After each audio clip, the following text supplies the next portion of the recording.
Hello guys, Rookie here. Today we're back playing Genshin Impact, and I want to give you guys 5 advice which are gonna be really useful if you are free to play or just started the game recently in 2025.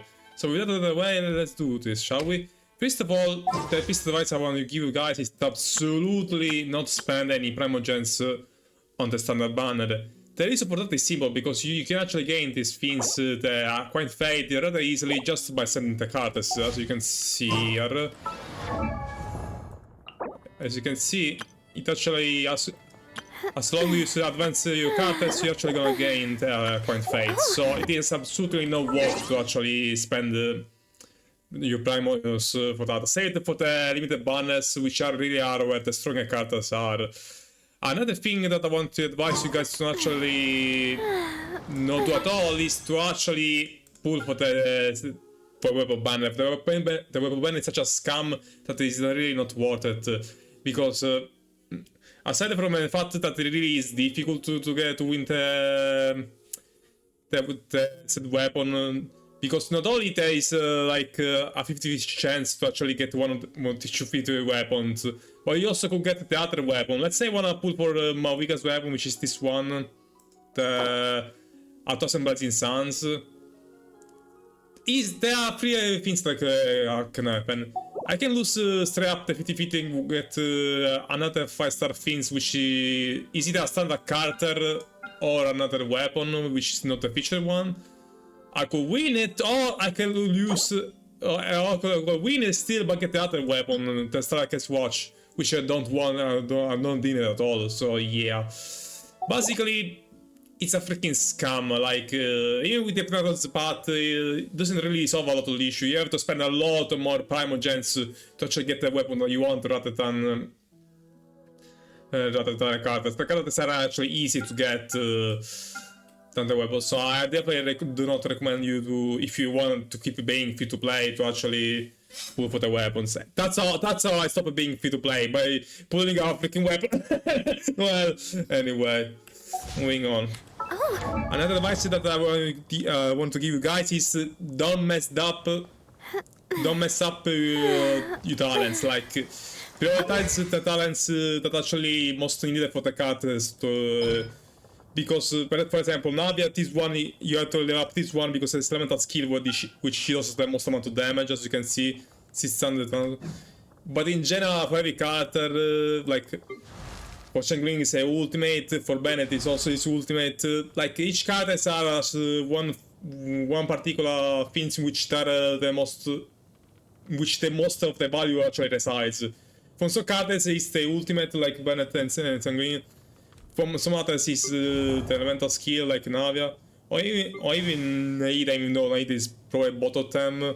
So yeah, whatever you do, just level up your talents. That's gonna make the game so much easier to actually progress further on. So yeah.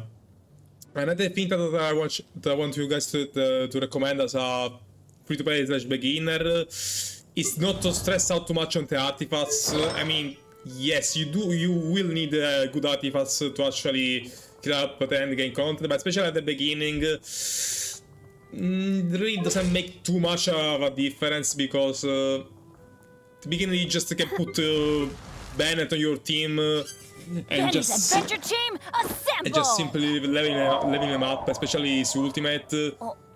And your main DPS at the time is gonna do a lot of more damage, more than enough to actually clear up the early to post mid-game content. So yeah, save the artifacts for last. You should focus more on talents and weapons. So yeah. Another thing that I want you guys to advise you to do. Another thing I want to advise you guys to do actually is to level up your supports. You guys don't wanna see where the matching show is. Stick. So anyway, yeah, you should definitely up your supports, because especially if you are free to play it, they're gonna carry. Maybe if they are not like Bennett, some of them that are gonna carry you easily on the end game, regardless whether you are a beginner, free to player, or little spender, or whale, or whatever. especially Bennett and Changeling, which are the most broken thing like ever. Like it is absurd. It's absurd how broken these two characters are. Like leveling up these two is gonna make everything much easier. So yeah. Anyway, I feel like I said. Oh yeah. Last advice: have fun. Don't. Genshin isn't so much difficult as a game that you actually need to. Really want to go traveling. Shut up, Navia. Genshin isn't too much of a difficult game, so you'll need the absolute most break-and meta cards to actually and clear up the majority of content on. Far from it. Like, mi sperava bellissimo in toto, the last one is actually a bit difficult, not gonna lie. But still, you should go for characters that I actually like, especially I have fun playing with it, as long as they're not totally trash like they isn't usable.